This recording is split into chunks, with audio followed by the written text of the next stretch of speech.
బాపట్ల సూర్యలంక తీరంలో కార్తీక పౌర్ణమి సందడి నెలకొంది. సాగర హారతి కార్యక్రమంలో పాల్గొన్నారు ఎమ్మెల్యే వేగసన నరేంద్ర వర్మ దంపతులు. పుణ్య స్నానాలు ఆచరించి దీపాలు వెలిగించి దీపోత్సవం చేశారు. సాగర హారతి కార్యక్రమం అనంతరం ఎమ్మెల్యే నరేంద్ర వర్మ మాట్లాడుతూ రాబోయే రోజుల్లో సూర్యలంక సముద్ర తీరాన్ని మరింత అభివృద్ధి చేసేలా ప్రణాళికలు సిద్ధం చేస్తామన్నారు.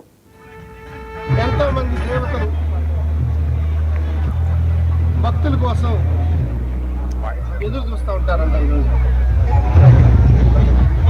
ఈ కార్తీక పౌర్ణమి సూర్యలంక తీరంలో ఈరోజు సుమారుగా 2 లక్షల మంది భక్తులతో కోలాహలంగా పూజలు, పుణ్యస్నానాలు.